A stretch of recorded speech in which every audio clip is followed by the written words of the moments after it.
образа результата, который сейчас выглядит как будто бы недопустимо и Images and невозможно. results То есть сценарий that судного дня по вине киберинцидентов look в today. отношении компаний не происходят.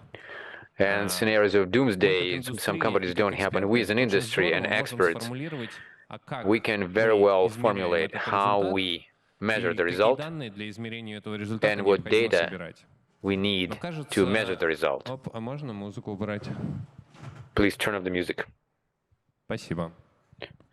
Thank you. Но кажется, что внимание к кибербезу, оно выходит сильно за пределы seems that, нашей профессиональной области, становится во внимании Attention у to руководителей компаний. cybersecurity goes beyond our area, and it now becomes the concern of the head of the company. If we look at the average person, it's clear, but what is corporate cyber security on a corporate level, so that's something very unclear to them, because an average citizen doesn't know what it is. So, and it would be great to understand this data and these indicators that we use could be visualized in such a way that everybody could understand that these people, I mean, security guys, do a proper thing. So looking at those graphs and the traffic light graph, so we can see that everything is going well in the company. So I will use a prompter.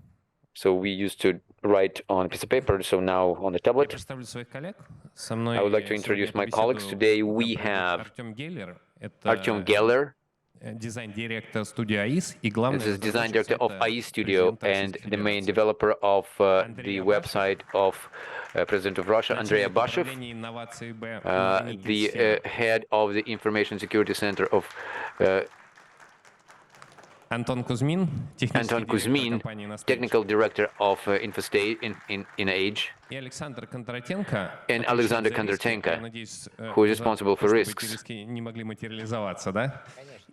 other words, so this risk would be materialized, and development of processes of information security in Rosmar.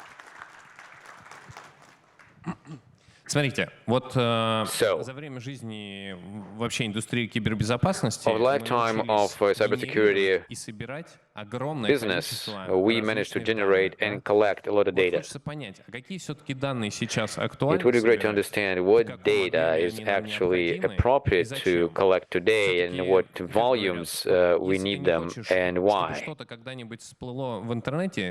If you don't want something to pop up in the internet, so don't write. In other words, that internet remembers everything. So let's find an answer. So in cyber security, do we need to remember everything? And if it's needed, then why? So I'd like to ask Anton to speculate on this one. Thank you, Zhenya. Right, since I grew up from SOC, and so SOC is a big aggregator, but the data, technical data, just symbols, and they don't carry any meaning for anybody. To make data work, we need to create metrics, and the metrics that will be controlled, that one data will be over positions over the other data. So, and there are three main level of data: operational data, technical data, and strategic data. I mean strategical metrics, and the data that realize these metrics. If we look at the current situation in SOCs and VBF, SOCs and information security use first two levels is operative data and technical data. So what is the operational data? For example, how many incidents we had on certain how many false positives we have, and then technical data shows us more how many assets you have, and so how many antivirus assets, how many assets connected to antivirus. But to seriously deal with strategic data up to this point, nobody actually started. говорилось о том, что Over these 2 days, they say that before, all info security specialists, they were complaining that nobody is looking at them. Business doesn't care about them, media doesn't care about them, and it's very difficult to explain to them why information security people need it. Теперь, как мы видим с прошлого года, все равно наоборот.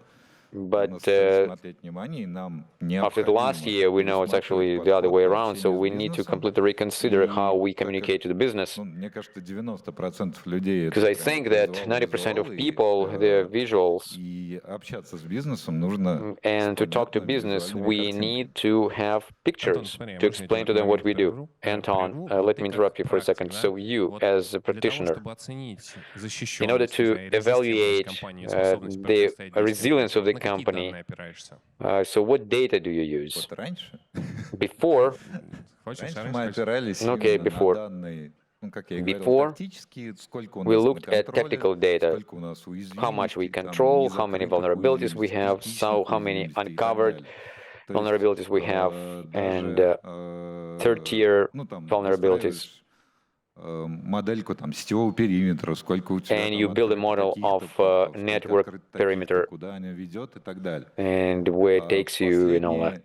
Изменения, да, именно там, например, тот же самый 787 говорит о том, что the last change, 788 change, so you need to look not at the IT assets, but you need to look at technological process and to ensure the continuity of this one, of the processes. So, and as to show the state of protection, you can create this visual picture how the technological process looks like, because technological process can be very easily put on the model of assets and informational systems. So what is done for them from the point of view of information security, how well they're controlled, do you have certain assets for that? And goal setting scoring, for example, when you or target scoring, so you can see deviations there. For example, if you're missing somebody who is doing this. And I think that's the direction we should go. We spoke about the practical point of data, and Alexander, you may add what other data can be collected. Yes, we can continue with this, with the next level, strategic level, in order to make certain decisions and where to invest, to which area, to increase your security in one area or another. So you need a different level of information. Actually, it's based on the same data that we use for operational work, but they interpret it differently. So based on this collected information, in fact, we came to this point differently, how to show strategic part of this work. And it's, Ivan probably remembers this. So it starts with the immaturity of the processes. If we would look at the process story, so to speak, and we would show it how it works. And it was several years ago. But when you actually achieve certain maturity of the processes and basic elements are built in the company, then it's kind of useless to look for more perfection because new threats are appearing and you have to change everything. So if you were developing in the old way, so then in the ideal environment, in a vacuum somewhere in space, so какая динамика изменения? Ты говоришь, вот все меняется. Could you tell us what the dynamics of change? So for changing. So I didn't finish it yet. So here's the point. So being mature, we now understand that maturity is not as important as we thought. And actually achieving certain level, so we need to use a different model. It's not that maturity is a bad thing. So in the beginning it's good, but then you need to look at more adaptive mode, so to speak. Then we were talking about like bring more visuals to the business. Yes, we talk about risks mainly, and we look at the whole thing through the lens of risks at different levels. There are strategic stories, there are risks at the level of the whole organization, and what this organization is vulnerable to, and certain controls are installed in the organization, so you can protect the company on a certain level, but some of them should be increased or strengthened. So through this lens, we're looking at it. It's on the level of the whole organization, but it's also not enough when we look at it from a strategic point of view. And also, we need to a strategic level, but of a separate areas of business, of separate teams of this. So we can talk about infosecurity used not only with top management, we need to talk about different types of management, talking to them about security, and we have to use their language that would understand it, because their understanding of risks is different, different level of management. So top management is looking at the company as a whole. They're trying to protect the whole company and to ensure the stable development. But the middle management that is responsible for a certain piece of the business, so they're looking at it through the lens of their product, how their product is protected, how their particular area is actually resilient to certain risks. So for them, risks are different. Of course, globally, this is all security, but their risks are very different, and their view at these things is quite different. So we as management, we need to provide them with information that will be properly perceived. We need to find that area that they would be interested in. And in middle management, the model of risks should be adapted for them.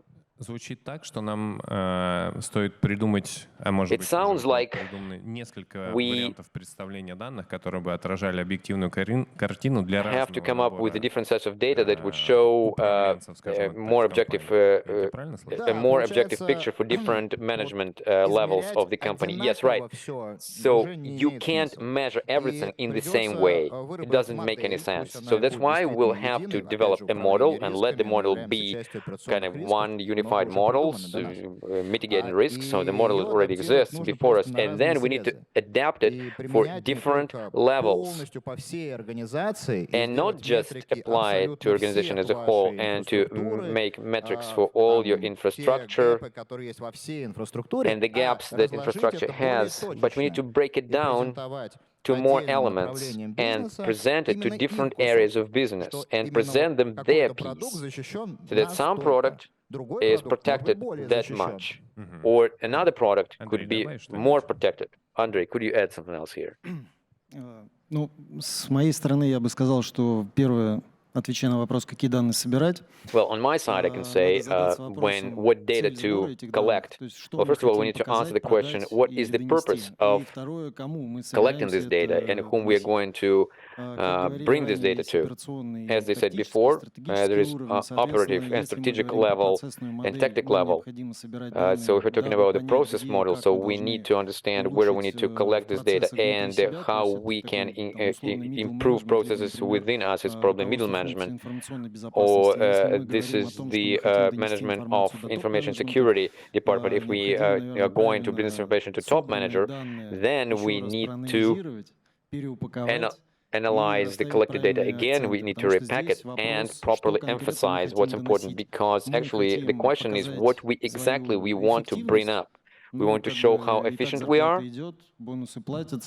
So they pay us bonuses, they pay us salary, and management expects something more. If we want to underline how innovative we are and how great we are, so then we need to bring it up at the level of risks and show them how much we decrease the risks. If we want to show certain issues in the company and we want to show the gaps, so then expect a solution from us. And risks may help here too. Thank you.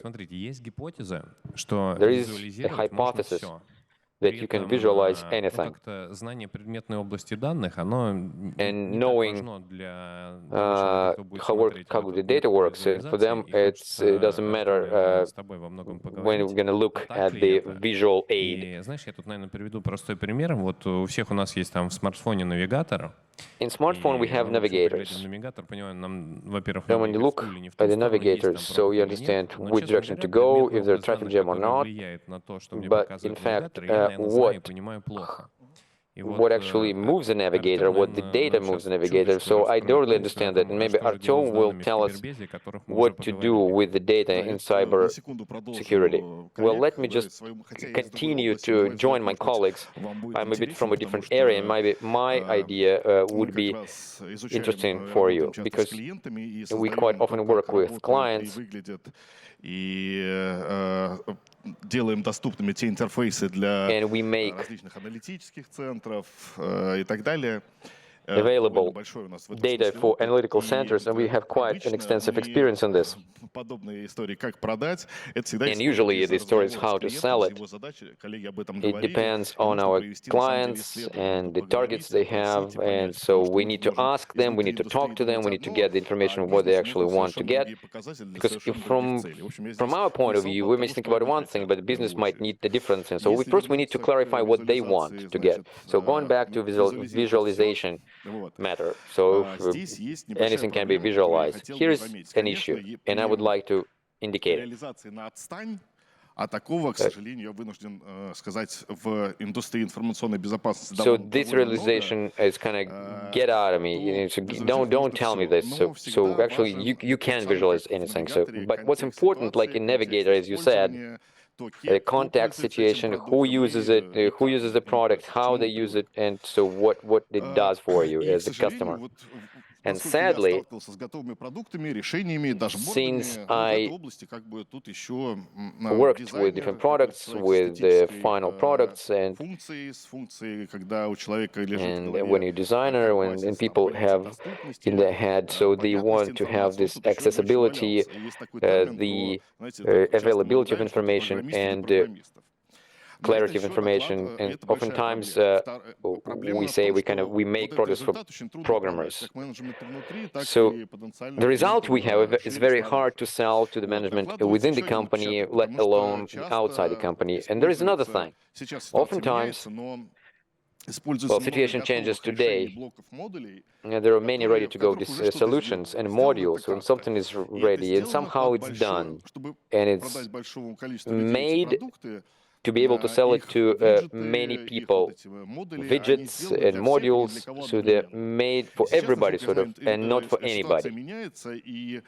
And the situation is changing, so this visualization and accessibility and the clarity. So now it's done for a particular client, for particular goals, and this is the leap that all of us need to make. Because one thing, what Navigator means to us, right? So, and another thing, that Navigator for a truck driver, or a Navigator for the traffic police. So these three Navigators with different emphasis and with different visualization of information. Now we're doing Navigator for everybody. So what else? Another very important point. These dashboards, and we've been talking about when we're talking about visualization, so these dashboards, they either look like something that's done kind of get out of me and like futuristic film. But here we need to find a balance. And the point is that every pixel and every separator and the size of the font and numbers, they should have a purpose. So it shouldn't be like purposeless decision. So, and some government, some governor, so they have their tasks, they have their goals. So we start with this research, we learn from them, we learn the context, and then we make a solution for them, for the information to be visualized. So it's Alexander is saying, so the level of how data is presented, so it depends on the person who receives the data. So, and the tools and how to visualize the data for different layers, so to speak. So they kind of complementary for this type of people. So you visualize data like this, and for this group of people, you do it differently. So it's very interesting. So. Кажется, вот, ну, даже не кажется, говорят, вот если что-то не можешь объяснить шестилетнему ребенку, ты, видимо, в этом не As they say, if you can't explain something to a 6-year-old, then probably you don't really know much about your subject. And my daughter asks me, what do you do? using bananas, I tried to explain to them. So, but Fixes, this cartoon explained it better to them, and she asked me, "Could you bring me a T-shirt with a hacker on it?" Alexander, you were saying about this kind of average man understanding of what it is. So, how can we simply visualize cybersecurity? How would you answer this question? That's a great question. Смотрите, вопрос действительно для кого? Это крайне важно. The question is for whom? Говорили предыдущие все спикеры. It's very important to understand, as everybody actually pointed out. We have to visualize picture for different people when we do it for our clients. Yesterday, on the stage, I was saying how to protect your finances, and we have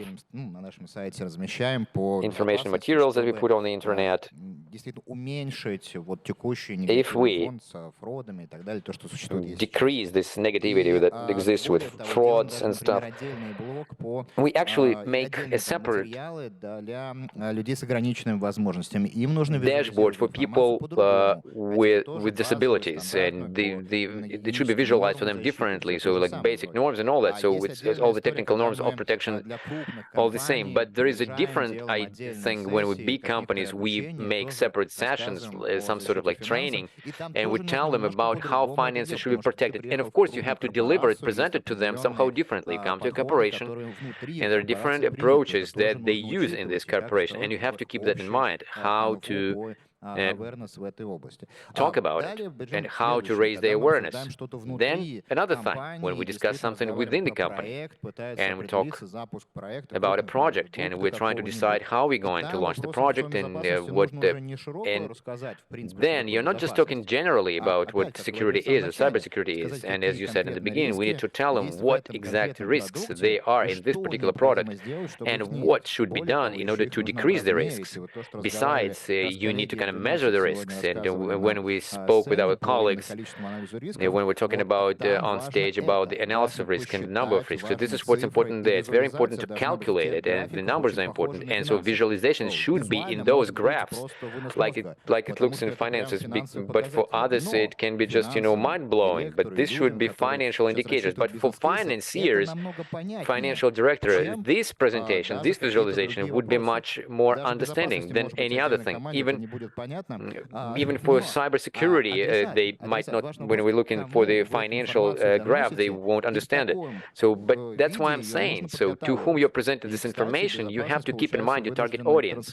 And then cybersecurity need to kind of transform it from like a very simple version to a very complex one for financiers. Let me add a couple of words. In the industry, we have this definition of products and product values. This is when you precisely formulate what the message you need to deliver. Now, the segment of information security, I mean externally, такая, в общем, ящик Пандоры, да, и никто не знает, что в нем лежит. В общем, it's like a black box. Nobody knows what is in it. There are like some numbers in it, something is happening there. This is when you look at it from the outside, as if the industry wants to develop and want to go public and want to publish results. So the results would be discussed, and to have these competitions and contests, and for all this, you have to be understandable and you need to go out. So what did you want to add about visualization and selling the graphs and stuff? I thought you were going to be talking about these cartoon characters. Oh, sorry, I'm not about this one. See,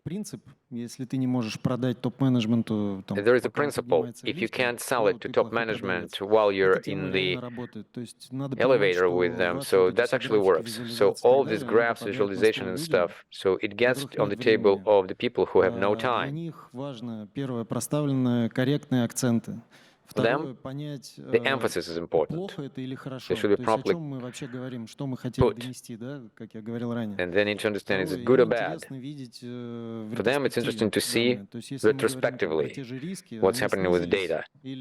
So risks. Are they mitigated or not? So what has been done and what are we offering? So they need to have some sort of immersion in the context, some offers and conclusions. And back to the product value. Very proper words. So if this information is about nothing, in other words, you don't understand why you actually put this graph on the dashboard, so then probably you don't need this graph in the dashboard.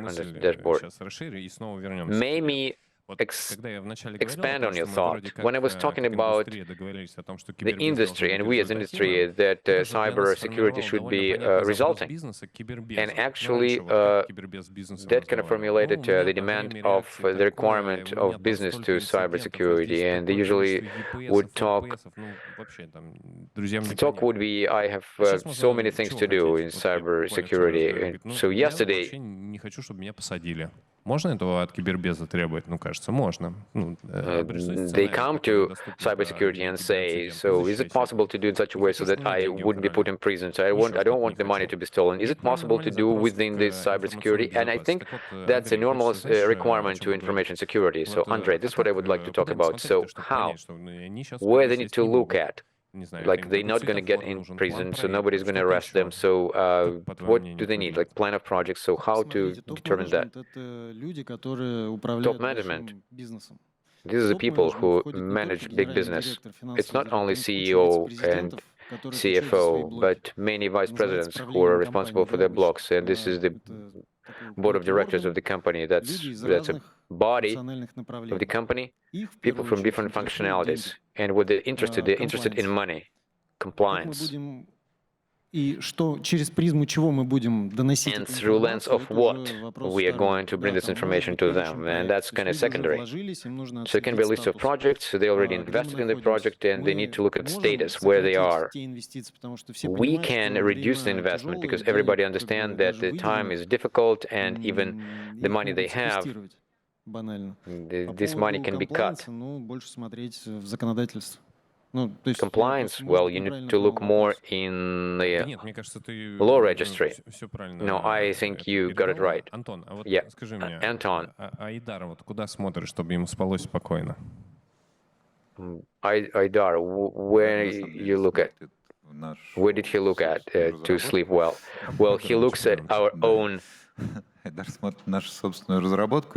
now all solution and presentations that we give to him, even from the point of view of how well the company is protected. In the perfect picture of the world, we try to show him screenshots and how information is protected. Nobody understood anything, as just colleagues mentioned. And we came to the conclusion that visualization should be understandable. We have all the data. If they don't have the data, that can be additionally collected. And we would start with a regular graph. If we have all the data to build a pretty picture, it's designer's task. And we have designer. When we have a designer in the SOC, we have good feedback from accounts, and accounts now understand what we do. And we had this need to spend less time for manual preparation of reporting. So we kind of went through this story of automation. I would like to add here, so if we're talking about the levels and areas of different, so we had different experiences. What to present, how to visualize it, and even dashboard, how it should look like, and like a state of things. And actually to visualize the goal where we're moving to and how we're approaching this goal, just like colleagues said. And we got to understanding that we need to, just as people mentioned here, the board of directors consists of different people who are responsible for different areas of business. And for them, it's important to see how security impacts the indicators of the company. So roughly speaking, we're in the situation that's important to make this connection, the influence on financial indicators or NPS. Not always financial indicators are the goals that the company made strategically. And when we started building these connections and links, branching out, it became very interesting. And it turns out that the board actually is responsible for all the goals of the company. And if security presents information without any linkage to what it reflects, so there is a risk to lose something in terms of money. But here we can show in terms of the money. So yes, there is one story about the losses, but there is another story about certain negativity from the customers. For example, how it influences NPS. Somewhere you can impact the number of clients. There are some aspects from your regulatory aspects. So it depends on the strategy that you have in your company. And if we look at some metrics and some tasks that you have, so you can include in the security. So probably I have a question to you, it's practical question.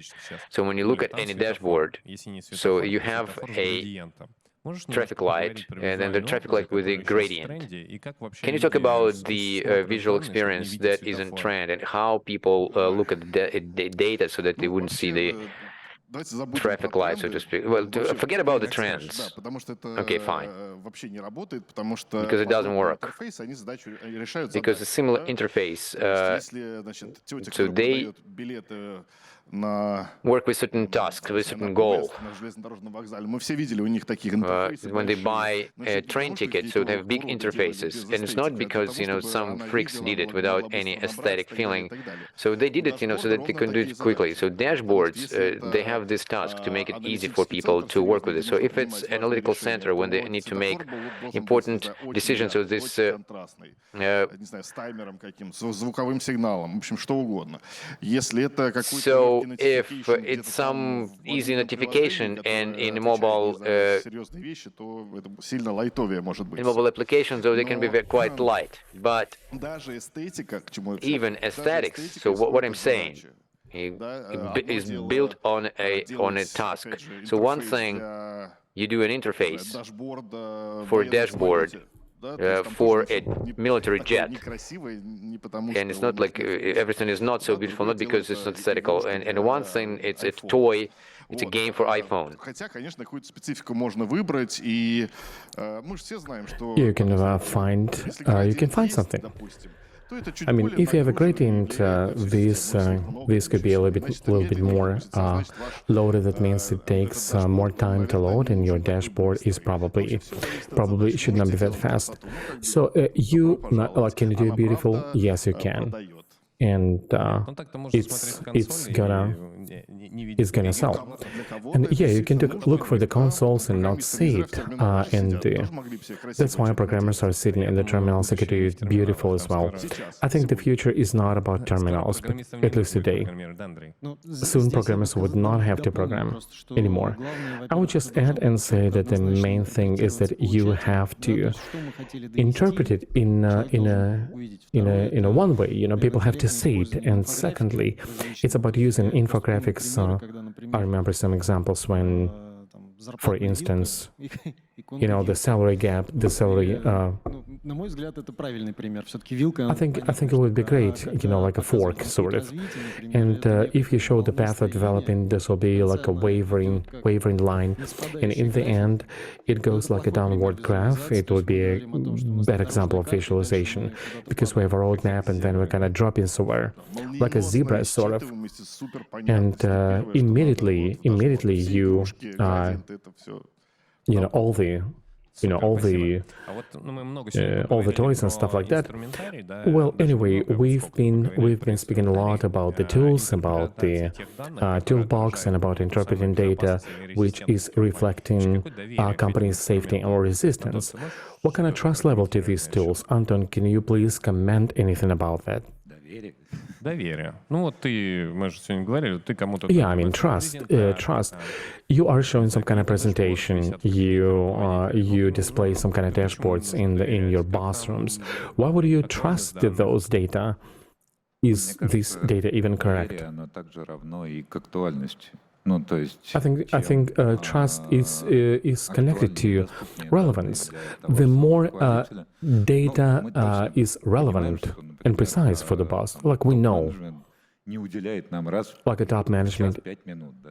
У него есть like is not giving us 5 minutes from every hour. They have their own assignments, their own challenges, and like, hey, I have the information security. Show me something, guys. And автономнее эта система, в которую он мог бы в любой the more момент autonomous the system is, I mean, that you can just pick in and look into, the less it may be connected to some kind of manual inputs and manual processes, the more understandable it is, некую ретроспективу, so that it would also show you some historic data. Like, yeah, let me show you some reports for a week, maybe for a month or a year. субъективное мнение, такая система... And my subjective opinion is that, yes, this kind of system is trustworthy. Знаете, что хотел сказать? You know what I wanted to say? I am not a business owner, but had I been a business owner in this, my understanding, I would probably evaluate the level of resistance of my company. Can I react to hackers' intrusion faster than they would be able to deal a deadly blow? That's cool, but there is a cost to it. This visualization resultative cybersecurity, should it be reflected in how much it costs, so that my time of attack would be more than the time of my reaction. It's about who you're trying to communicate and what. If we are saying that we're saying something to a company and we're just giving them a report about the progress of initiatives, which we have been doing, and vice versa, you need to communicate that we need more investments or we were able to save some money. Then again, you have to do all this visualization and all this stuff about it. Probably you will have 2 times of visualization, I mean some kind of presentation, and what you'll be able to connect from any sources. That is, you would have to do some analytics in the systems and quite possible, developing dashboards and graphs. But one way or another, you would have to repack it, or you have to connect it to some kind of a storytelling. Some kind of a presentation which will be giving you a story. And as a matter of fact, the management has hired you for a specific goal, like to ensure the safety and security of your company. And yes, they do have a level of trust for you. So it's about how do you communicate this information. It is important. It is very good. Then what kind of tools? I cannot imagine that, right here between the different cases, like top managers will be coming into a graph and see like, oh, guys, what's going on according to the schedule. Let's say something will not be right. It could be a lot of bugs or a problem in your system. Anyway, they're going to call you if something like goes wrong. And if something is right, again, you will tell them, and you'll be able to tell them. So it's about like human to human sort of communication, and there is a whole bunch of materials that will help you, but they are helping you to do all the right math. And again, like you said, we need results. You have to show them. Like about our finances, you're investing. Maybe something is not lacking. You have to show them some you cannot show them the graphs like it would not make sense. You have to give them some insight from the graphs. Again, can you trust the systems and data? In Audis, there's a term like an AP or information produced by Insti. There are some procedures which are done usually by the financial auditors, but this is not the point. Whatever data you may collect, it is about the manageable statistics. So when we speak not about the like the price has dropped rate instead of that you say the prices have a negative growth. It's funny. It's funny. It's like inflation in the US right now. Yeah, they can print whatever. They can print whatever. Yeah, but and the point, what I'm trying to say, is that this type of visual tools and showing data in the right format, it is not trivial. It's a whole science, and people actually dedicate a lot of time to it. And InfoSec industry is just making the very first steps, and we're still trying to find how to interpret data which we are collecting and how to convert numbers into pictures. Usually, those who are in business consulting, they know how to present data, or they've been in business and they know how they'll be using this data for a decision-making process. I would have to agree with you, but again, I think knowing the subject matter will be one important part of how to interpret data. Okay, well, it looks like we have agreed, but now, when we speak about information security of a company and their approach to data visualization, but again, to be able to your cybersec, without connection to specific situation, what happens in your country and in the world, that's bad. I want to tell you, like, okay, we as an industry, as an information security industry, do we have to somehow measure a level of aggression of external environment towards us, for example? Like they have like a green gear, like the intersection light, yellow, green, red. Do we need to do it this way and differently? What kind of metrics and data we need to do this, and how this external environment aggression, what this aggression can it define your priority levels in the cybersecurity? Yes, we need that. We need it to understand what we are surrounded by. Anyway, we are into risks, and this is one of the most important part. Without it, you cannot calculate any risks, and these folks have been speaking about how do they calculate risks. You cannot go without it. Yeah, it's important, but I would say there are several details. Number one is that in different industries, when we speak about fires, forest fires, or what is being insured, like car insurance, you got some risks related to traffic accidents and so on. In this case, we have quite a big registry or base of incidents, which we have, like the so-called forest fires.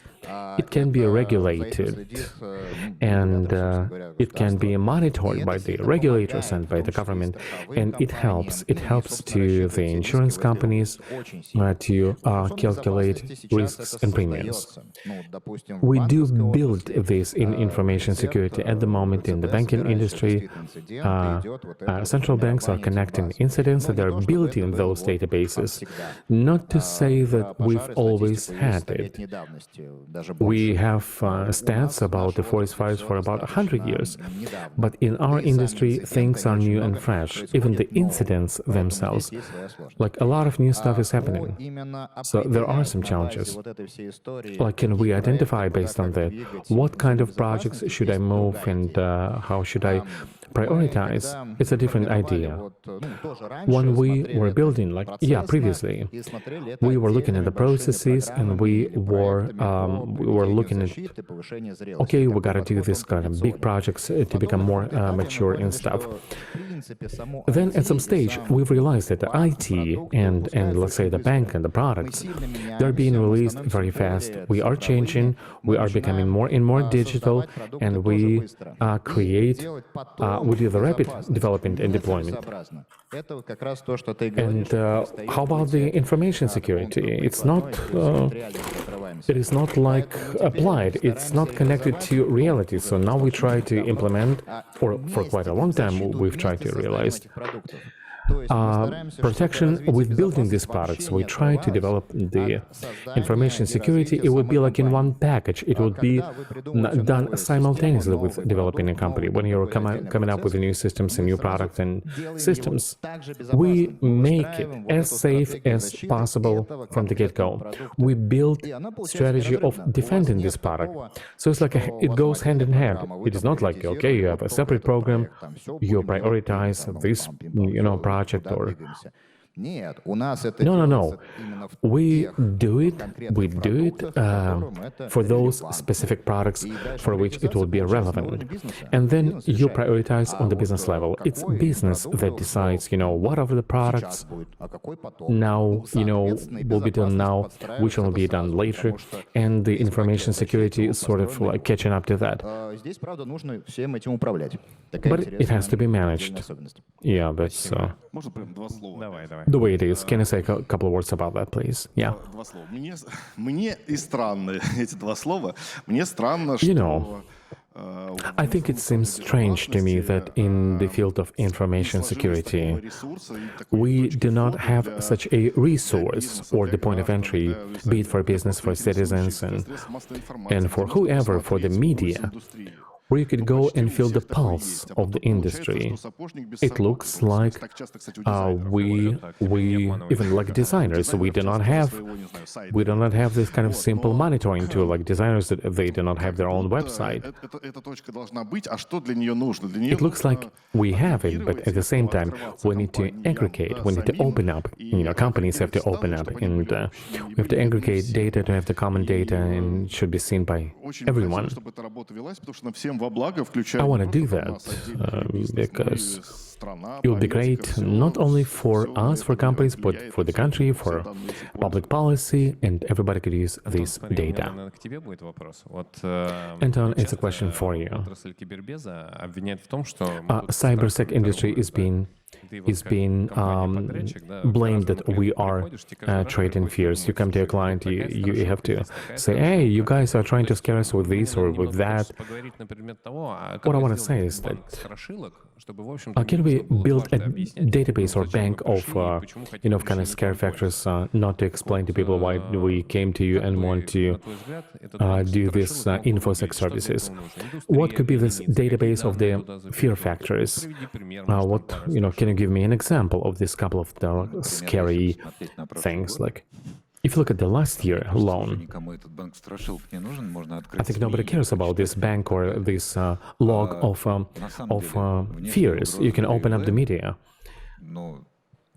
Speaking about external threats for information security, we can see the last couple of months it's a whole chain of DDoS attacks rotating.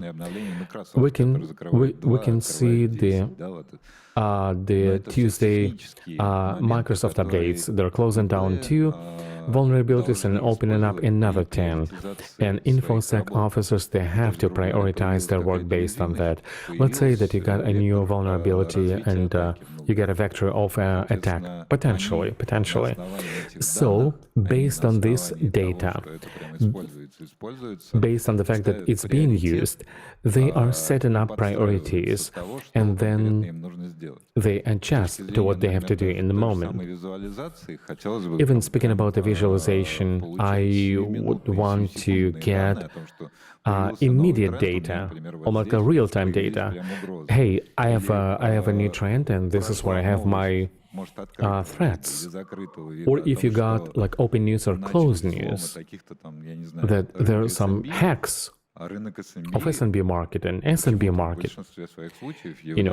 In the most cases, for some reason, they are counterparties for the big business, and it's also important. You have to understand that, okay, we have counterparties, and definitely they do not have enough budgets for their own defense.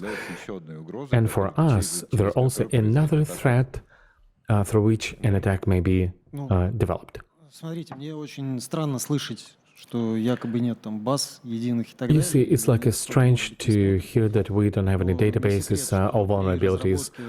Well, it is not a secret when you develop strategies, development strategies.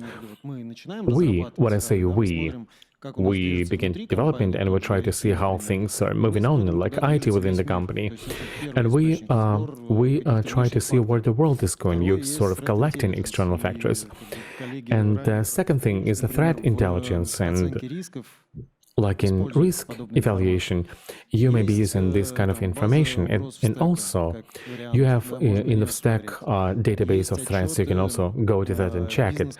We also have business consulting reports. As far as I know, Kaspersky company and Positive Technologies, they're issuing lists like that. We have comparative analysis. Sometimes they're paid, sometimes they're free. We have a World Economic Forum, and annually they publish a map of their risks. Yes, you can have different attitudes, but the risks of the war and pandemic, they've had it for a long time. And so, in terms of database and knowledge, I think it's quite strange. And as for the visualization, there is a tool, key risks indicators. It does not mean that it has happened. Just trying to understand how close we are to implementations of the risk event. Also, I want to say that these kind of internal things, like somebody was hacked and so much money has been stolen, maybe not stolen, and yeah, these are not organic events. You cannot simply... We have the processes and the data and people, and they are different from company to company. And even development, like they are different, not only about people, but it's about technological stack, which you may be processing in your pipeline. And all of this may be different. Speaking about possible losses borne by a company, they cannot be just applied to another company. They have different volumes and tradings. And when information surfaces about some losses, usually they show like a maximum or a minimum losses. We're trying to exonerate ourselves to see that, you know, we're not such a stupid guys, not much has been stolen. But sometimes vice versa, we want to sort of like a boost our value because like so much has been stolen, but we can prevent more. When I was speaking about some kind of data bank, it could be like historical data, but also it would be great to do it in the moment and to do it in the moment. Speaking about making it in the moment, instrument of key risks indicators, it should be working like that because you probably cannot do risk reassessment. You have to collect too many data and you have to do a lot of modeling and calculation. But speaking about the risks indicators, yes, you can. Basically, in the security operations centers, they do it. Like minute by minute, you can trace it. It's pretty close to real time. Yes, I can second that. We do this. It's quite conventional tools. It's tools of the queues and controllers and all that. And yes, it reflects conditions, and this is why they've been done. But speaking about this database, we were saying that it's quite a labor-intensive process to build analytics on that. If we take some examples like fires and stuff like that, it is even some sort of insurance products and different models. Even on the level of tech, some things could be done with an automated system. And to come to a situation when you have some incidents and these analytics could be fed, like a GRC, and try to see these external situation. We haven't arrived to that. We are still type it in all manually, and we do this kind of the whole analytics manually. I think it's the future. I think eventually we will arrive to that, so that this kind of external situation, threat landscape could be reflected, not only internal indicators, but also how, in general, as a country, like to what extent we are subject to any threats. I also want to say that our regulators usually the first ones to feel what's going to happen. You remember 2007, they began to digitize everything. They begin to worry, they begin to build some new legislation. Next, they begin to build the critical infrastructure, key infrastructure elements, and then company were hacked into. Hackers are quite proactive. Then there was a legislation, law number 250.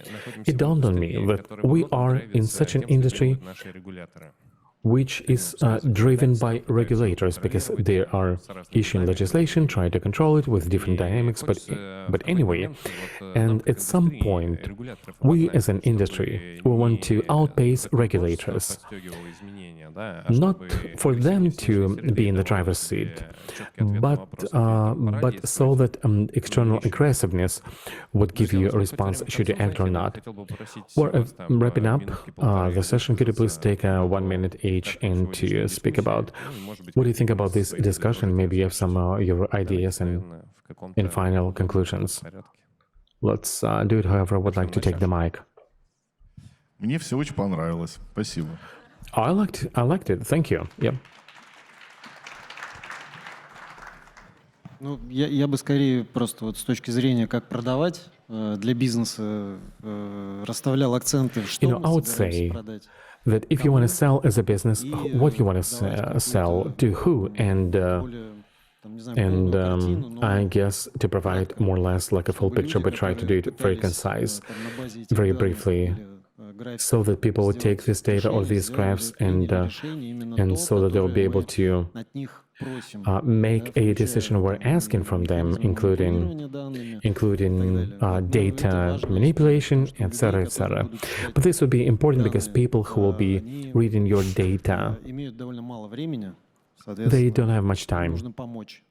So we need to help them to present this data in a readable format. Like I said before, we simply do not have experience of communicating with the business community. Even here, we are 5 or 6 people on stage. We have our own vision of how we should be communicating with our business community. And I think it's great. I mean, your personal opinion, subjective opinion, we can listen. Others, we can find something more objective, even if Alexander, myself, and Evgeny, you, people can take a bit from each of us. Yes, we need to learn. And I think that the main value of this discussion is try to share experience and try to make this kind of assumption which we are going to go through.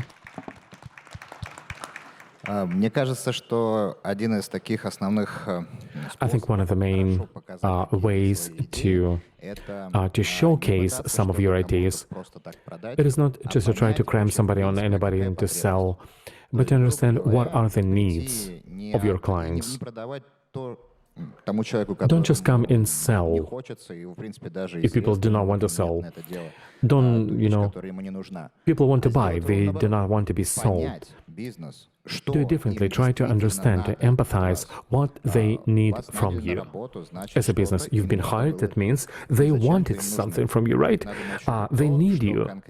So try to understand what they are expecting of you, and trying to understand, because businesses could be different, right, in nature. As we were saying, these are different people who have their own vision and their own goals and strategies and indicators which they may have. And we have to understand what they are expecting of you and offer just that and digitize and how much it's going to be and how you're going to solve it. Don't try to sell it, but try to address their pain. But again, you need to have some experience. Thank you, Sasha. And I guess my final thought that I would like to finish up, and I want to give you a story. When I was a young engineer in InfoSec, a sales guy came up to me and said, yes, we need to make a project for the integrated protection and building a center of monitoring for information system. I said, yeah, I guess we can do that. We will calculate. And he says, yeah, it makes sense, but I don't understand anything in your InfoSec, like how many monitors you would have to buy. What do you mean? I mean, like, these guys will be sitting, looking at the monitors. I say, I don't know, maybe 3 monitors, 4 monitors, okay. How about some kind of big screen, like a plaza, let's put it on the wall. I say, like, why do you need to put a plaza on the wall? It's a different department. Okay. And that moment I realized that this sales guy, who does not understand, he has like a situation center, it's a monitor, and people looking in the monitor. And this would be incomparable, the money in multimedia and the money in InfoSec. But even back then, like 10 years ago, those people who were selling something to monitor something for them, they wanted visuals, they wanted to get visuals. And speaking to integrators, I think it's a whole new niche in the cybersec. What else can you do? How else can you visualize it even better, even in the large-scale product? You have a niche. That's it. Thank you, guys.